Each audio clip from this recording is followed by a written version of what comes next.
Hi, my name is Jules Levin. I'm the Executive Director and founder of NATAP, the National AIDS Treatment Advocacy Project, and I run our website, natap.org. And we're here today to talk on this panel about hepatitis C and co-infection with HIV and hepatitis C. And hepatitis C is probably the leading cause of hospitalization and death in HIV. And there was a time 7 or 8 years ago when people did not pay much attention to this. And today it's much more in the forefront. But not as much is being done about it as should be. And there's still a lack of good knowledge around. And so, and of course there's a need for more education and of course for better therapies. And today we're here to talk about co-infection, HIV and Hep C, at the conference on retroviruses, CROI, at the 2008 conference. So we'll start out by everybody introducing themselves on our panel tonight. I'm Brian Risley. I'm the co-chair of the Hepatitis C Task Force for Los Angeles County, and I also am the program manager for treatment education at AIDS Project Los Angeles. And I'm Liz Heileman. I'm a treatment writer primarily for HIV and hepatitis.com and AIDS Map. My name is Ray Chung. I'm Director of Hepatology at Massachusetts General Hospital in Boston and an active researcher in the area of hepatitis C and HIV co-infection. So let's start out by trying to start the discussion surrounding around the conference that just finished. So Brian, maybe you would like to raise a couple of points that you thought might be interesting, worthy of discussion that you heard at the conference related to studies or so forth. Well, a couple things in the session that actually Ray moderated yesterday that I thought were noteworthy. One was about how HIV can infect the stellate cells in the liver and the implications of that. And I'll turn it over to Dr. Chung because I think that this HIV reservoir with replicating HIV that could lead to fibrosis might be significant. Yeah, thanks, Brian. I think one of the most fascinating presentations came from a group at Mount Sinai who investigated the possibility that part of the basis for liver disease progression in HIV may very well be that the notion that HIV could directly infect an alternate cell type. In this case, the cell type in question is that of, as you suggested, the hepatic stellate cell. Just a brief reminder or a primer on this, the hepatic stellate cell is about 1% of the cell population of the liver. It is a otherwise very quiescent cell type. It lies dormant in the vascular spaces of the liver, ordinarily just simply a storage depot, if you will, for vitamin A or so-called retinoids. But when injured and activated, the stellate cell takes on an entirely different conformation, and that conformation we call a myofibroblast. A fibroblast is essentially a cell type that secretes collagen or scar tissue. And this is the basis for the fibrosis that we see in liver disease. So it's the stellate cell, basically, that is the driver of fibrosis in the liver. So to test the intriguing concept that perhaps HIV might be directly influencing the stellate cell, these investigators looked at stellate cells in culture, in tissue culture, and directly infected them with various strains of HIV, and found, interestingly, that HIV was able to be internalized into the stellate cells and was able, at least at some level over the short term, to replicate within those cells and secrete viral protein into the culture medium. Moreover, and perhaps most importantly, those stellate cells took on the features of activation that I just alluded to, so that the markers of activation were present in those stellate cells, suggesting that not only could HIV possibly be internalized and replicate within the cell, but also transform them into this scar-forming fibroblast type. And the implications for such a finding then would be very clear insofar as the contribution of HIV to the disease pathogenesis of any of a number of chronic liver diseases and conditions, including chronic hepatitis C, chronic hepatitis B, alcoholic liver disease, drug or medication-induced liver injury, such as fatty liver disease, all could potentially be aggravated, if you will, or accelerated by the further activation of those stellate cells by HIV itself. One counterpoint to that might be, why doesn't everyone with HIV have liver disease? The person with HIV who has no other offenders, if you will, for their liver. A very reasonable and logical question, and I think that's going to be one of the things that's going to have to be explored further based on these findings. But one plausible or potential explanation could very well be that you need simply a threshold to be exceeded, so that perhaps even if this process is taking place, it does not suffice to promote enough scar tissue to see real manifestations, clinical manifestations of liver disease, that you need that second hit, if you will, brought about by the offending pathogens we spoke of So earlier. it sounds like this might help explain the suggestion from some studies that people with well-controlled HIV disease on antiretroviral therapy appear to not have the same augmentation of liver fibrosis. It's certainly an intriguing hypothesis that perhaps one of the things, again, this needs to be confirmed and extended in further study, but if true, then yes, the idea of not just restoring CD4 count, but actually controlling the level of HIV viremia could very well be important in terms of slowing disease progression. Now, there are a number of retrospective studies that have suggested that maybe suppression of viral RNA, that is HIV viral RNA, do in fact appear to be associated potentially with slower degrees of fibrosis progression. Those are retrospective and must be interpreted with great caution.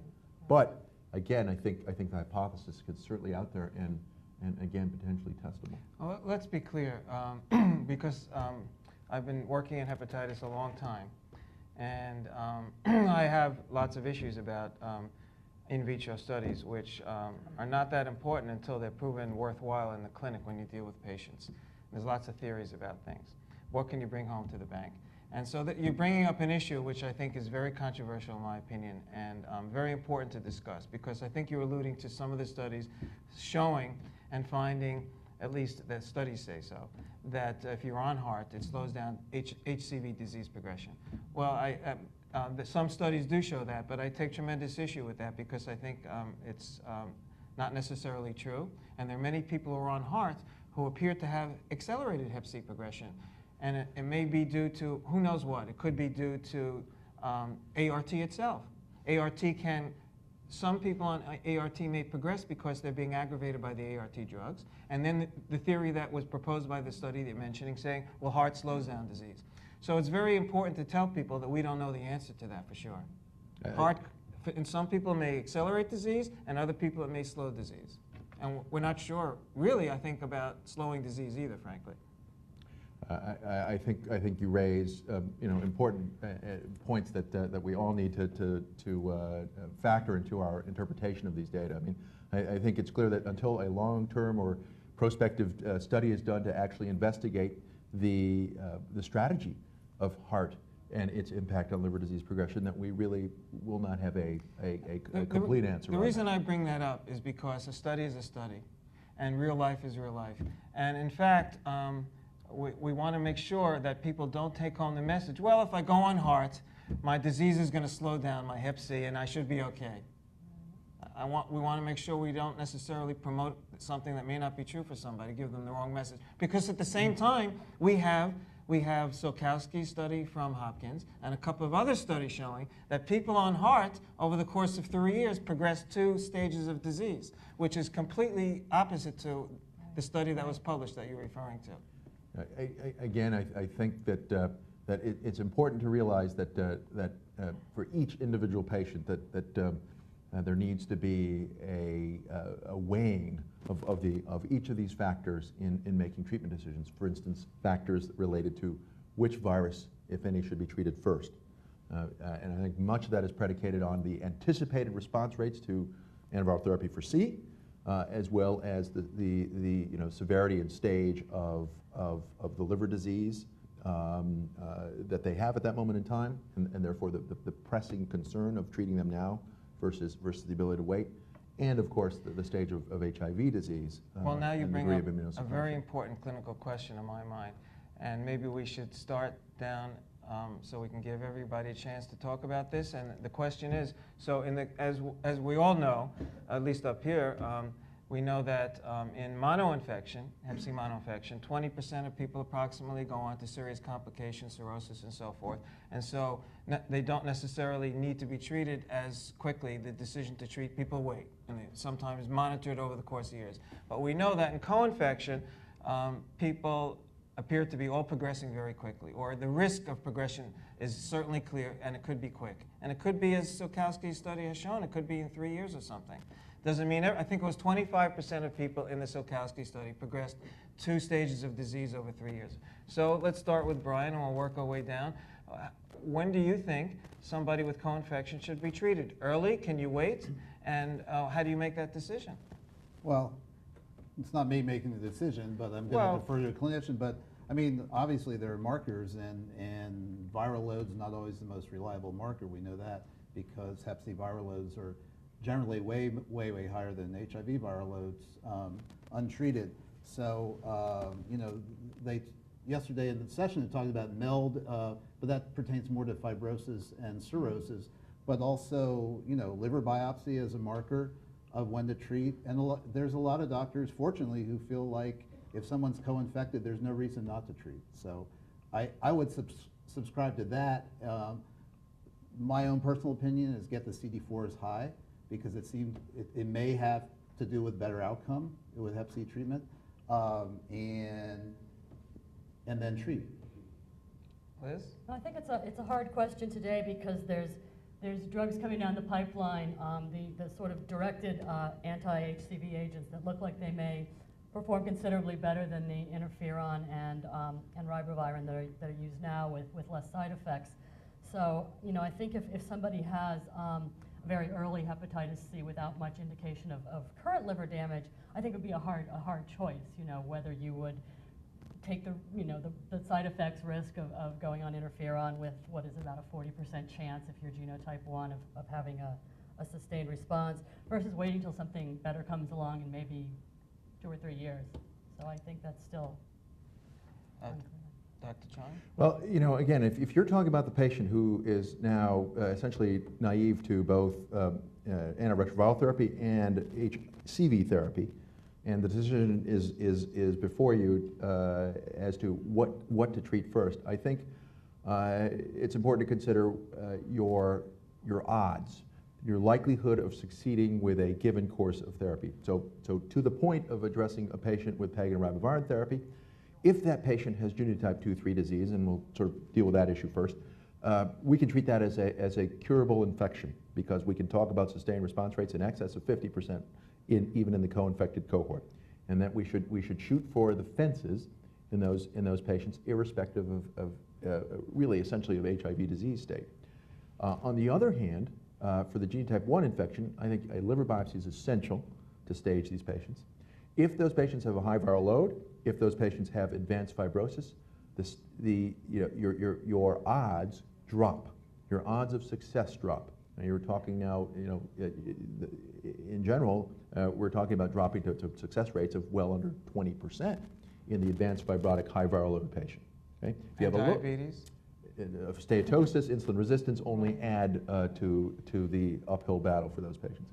So I think with that in mind, I think you're going to need to be square with the patient right out of the gate and say, listen, you know, we got to look at this. This is a 20% you know, full glass here, and if you want to be aggressive about this, we're going to have to do this together. But if you have to know that our odds of succeeding are going to be low. Some patients will take those odds, but many more will not. And if they and I think. You know, in my view, if the patient has advanced hepatic fibrosis, I tend to be more aggressive with offering therapy. And if they have less advanced fibrosis, we tend to be in a zone where we can actually at least think about the deferral of therapy. So I'm going to pin you down. He walks in the door, he says, I'm not making the decision, I'm going to leave it to you, and he's stage 2. What are you going to do? So a stage 2 patient, genotype 1 high viral load, we're presuming here. Yes. That's a patient whose odds are not terrific of a sustained virologic response.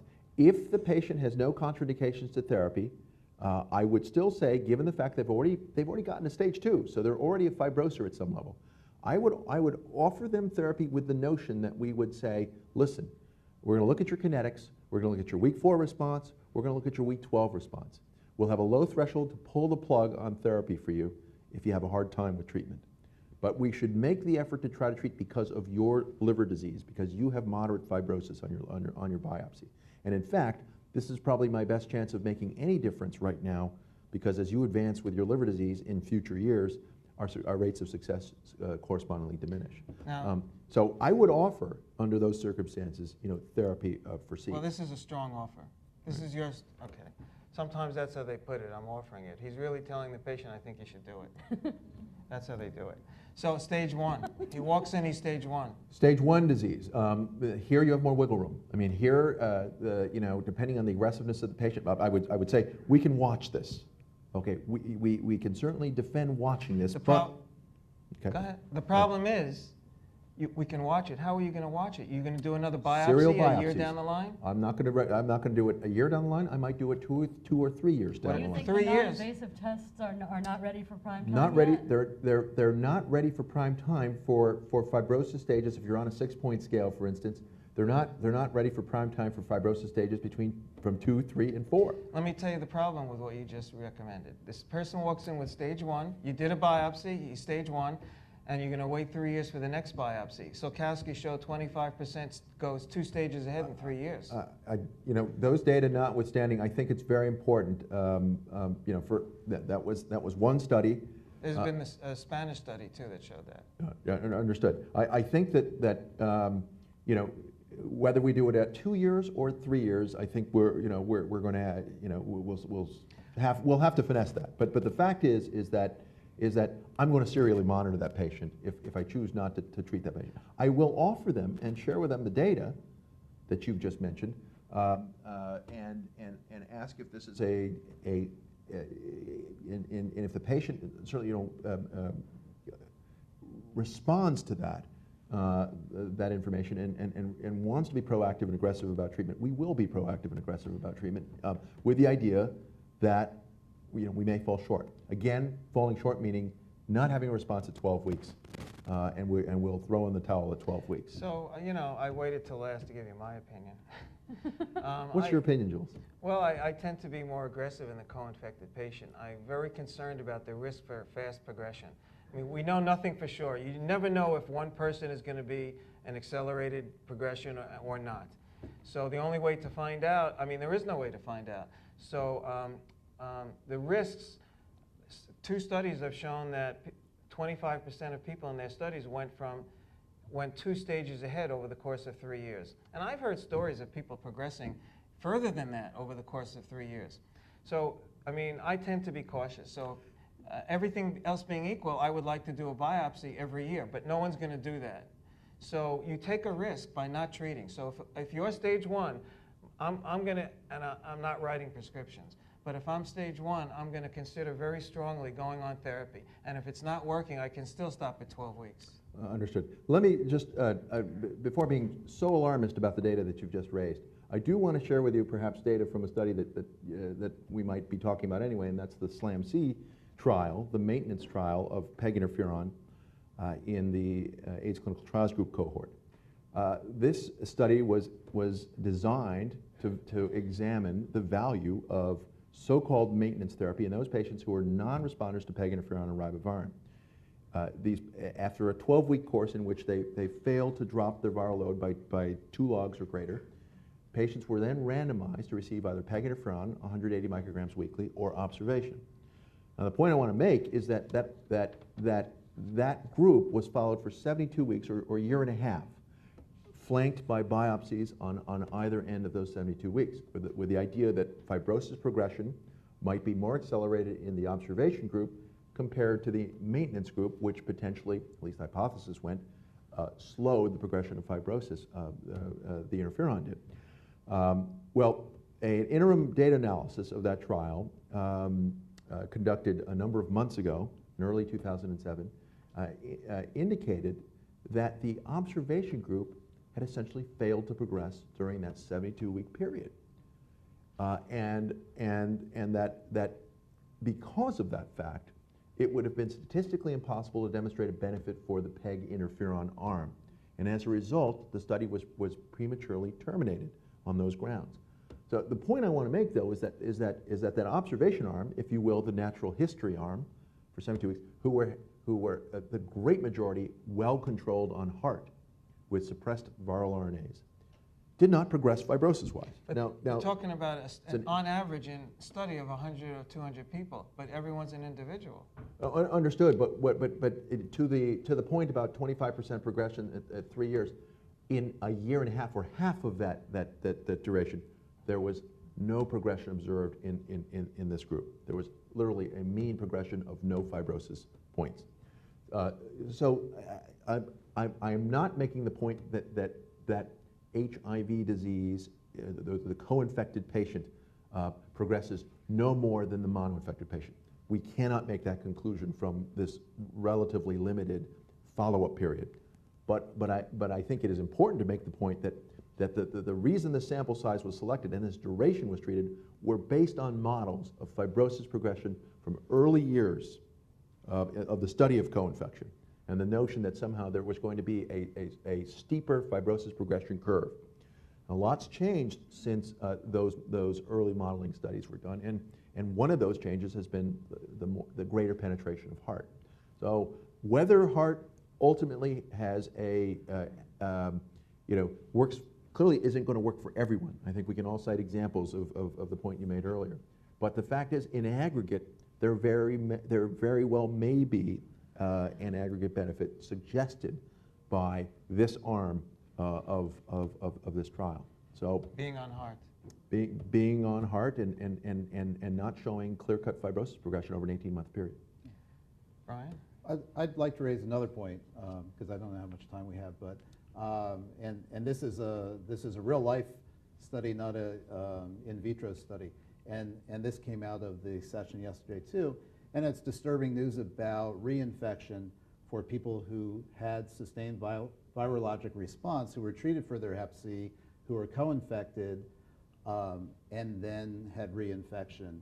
And while the study was really talking about England and some parts of Europe, in talking to you, Dr. Chung, and Dr. Sherman, you've seen it in other cities here in the United States. Yeah, absolutely.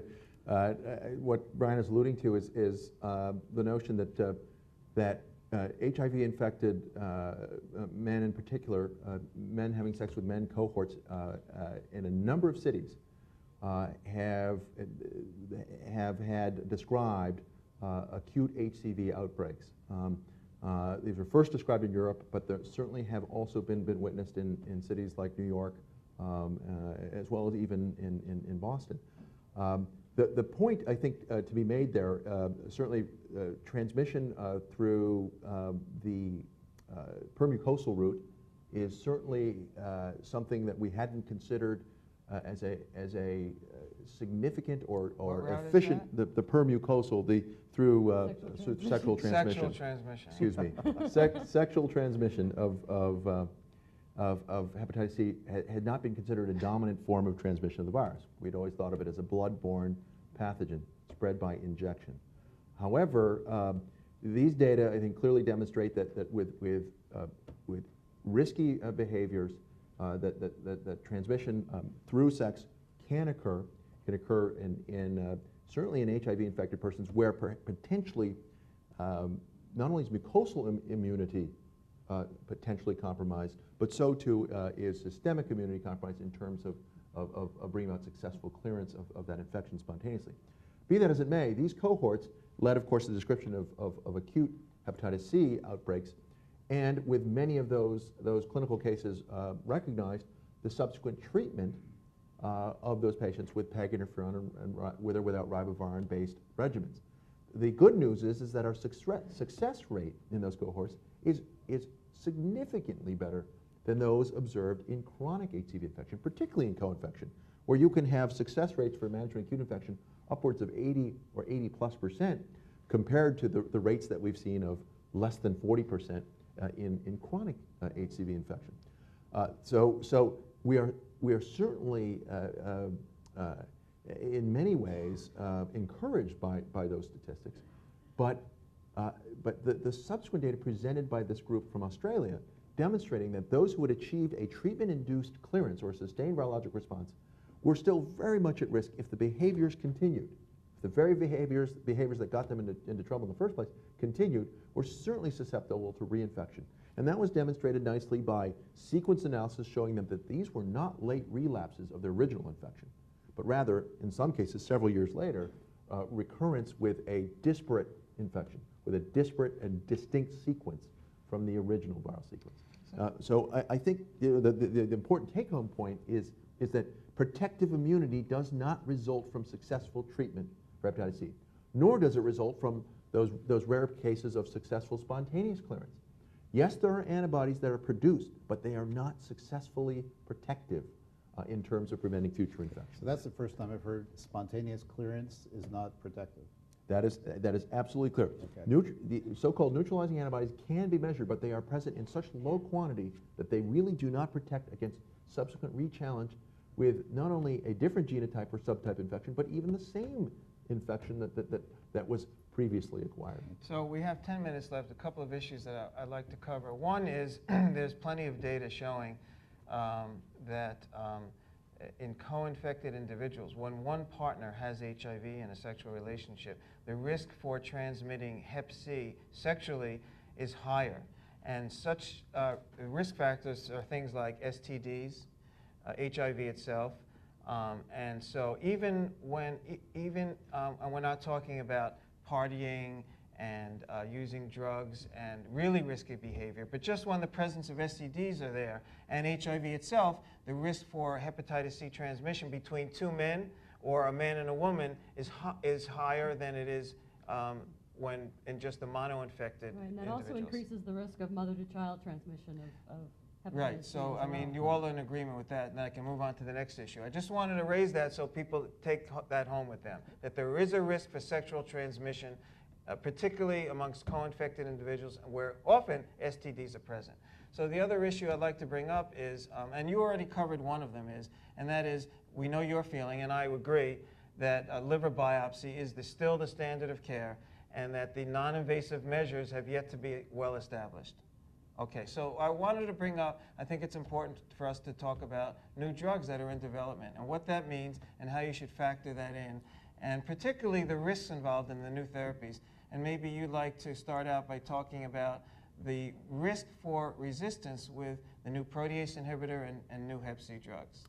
Sure. I mean, we certainly have a great reason to be hopeful that the promise of direct-acting antiviral agents for hepatitis C-related enzymes is upon us, and upon us soon.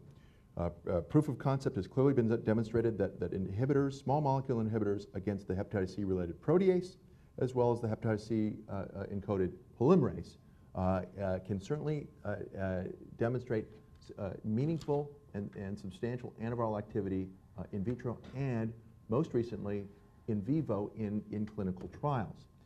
The problem, and it's important to note this, the problem with these agents, or the problem with hepatitis C in particular, is that hepatitis C replicates even at a very high rate. Hepatitis C generates extraordinary sequence diversity as measured by genotypes and subtypes, and within a given infected person, so-called quasi-species, a swarm of distinct viral sequences within a given person. Because of the inability of that polymerase to fix its own errors, this is an error-generating machine, as it were. So it is therefore little surprise that when one applies the selection pressure of a protease inhibitor, okay, which knocks down virus, we've got about 1 million virus in a person's bloodstream, or 10 million virus, somewhere in between there, and that's about 6 or 7 logs of virus. We can knock that down by 3 or 4 logs in the initial phase, but we're not knocking it down to 0. The inability to suppress that virus down to nothing in the early going allows essentially for selection of what were pre-existing resistant variants, which were less fit in terms of their ability to replicate, but now have been selected out because you've knocked down the most fit virus with the protease inhibitor. So selection of resistance is something that occurs very early when we do monotherapy trials of these agents. And I think soberingly, in the PEG interferon ribavirin, and the good news there is that interferon in general can treat protease inhibitor resistant virus is susceptible generally to interferon in culture. However, the PEG-ribavirin plus protease inhibitor trials, most recently conducted, have still seen some breakthrough rates despite the cover of interferon, some breakthrough rates of telaprevir-resistant variants during the first 12 weeks of treatment, about a 7% rate of breakthrough. Does this suggest that, people shouldn't start to take these new agents as they come out? We'll have the same problem with HIV monotherapy when resistance developed rapidly. Should people be trying to wait until there's several of them out? Well, I think that's a very good question. It depends on the urgency of treatment of the disease. I think that for many of the patients who are going to be waiting for that moment, which could be 2010 or 2011 for the first release of a protease inhibitor, I think many can't wait. Many have clearly progressive disease in front of their eyes and are not, or have been prior non-responders to therapy, for instance. So I think we'll have to, some of those patients are going to have to be treated right out of the gate despite not having multiple approved agents. I think the notion of having interferon-free cocktails, that is to say, pure oral regimens, combinations of pure oral regimens that effectively suppress without the risk of resistance are even further away. That's 7 years away at best. If Further it away. happens, So we can't wait for that perhaps distant horizon event to be here tomorrow. And it may not happen. We don't know for sure if we can get rid of PEG and ribavirin. Now we have 2 minutes left, so I want to ask the audience sitting here if they understand, because this is very important. Did you understand what was just said? The reality, is there anyone, people are shaking their heads, does that mean everyone understands? Because the reality is that there's one new oral drug that's probably going to, things happen, may not make it, but I think it's going to make it, and it's potent and looks good. It's going to come to the market in about 2 years, we think. And it's associated with very quick development of resistance. So the point is that if you don't get to undetectable with PEG and ribavirin in combination, you're probably going to get resistance to the drug. It's as simple as that. So people who are genotype 1 or African Americans who don't respond well to interferon and ribavirin and go on this drug, they are at risk for getting resistance. If you get resistance to the one protease inhibitor, you're probably going to have cross-resistance to the other protease inhibitors that may come in the next couple of years. And therefore, what they're alluding to is that should you wait until you have 2 oral drugs in a regimen? Guys, you want to talk on this? Yeah, I think we're going to have to be highly individualized about how we deal with our patients. I mean, we're going to be looking at protease inhibitors, polymerase inhibitors, but we should think even further and beyond that. And what I mean by that would be the inclusion of inhibitors that allow us to actually block host-related functions that participate in viral replication, and in so doing, not engender resistance at anywhere near the frequency that we see with direct-acting antiviral agents that provide that pressure on the virus to mutate. So I think that addition of those types of agents to regimens will actually potentially help us construct that ideal regimen that I described earlier that suppresses quickly and minimizes resistance formation. And again, we're going to have to be creative in how we combine these agents. These regimens are going to have to be studied multiply and creatively. So, can you give an example of one host factor, and also are you talking about something that produces neutralizing antibodies? Yeah, so one host factor, cyclophilin inhibitors in 2 such agents in clinical trials now block a factor that is involved in host factor involved in replication. Well, I'm sorry, we've run out of time. I have to stop our discussion. I just would like to remind everybody that it's very important to be very clear about understanding hepatitis and not to put yourself at risk with regards to many of the issues we've talked about, and not take anything for granted, because hepatitis C can be a very deadly disease. It's treatable and it's curable. I cured hepatitis C personally myself about 6 years ago, and I've been virus-free, so it can happen. But there are a lot of very important issues to be aware of, and not just to jump in and take actions without knowing what you're doing. Thank you all. Thank you. Thank you.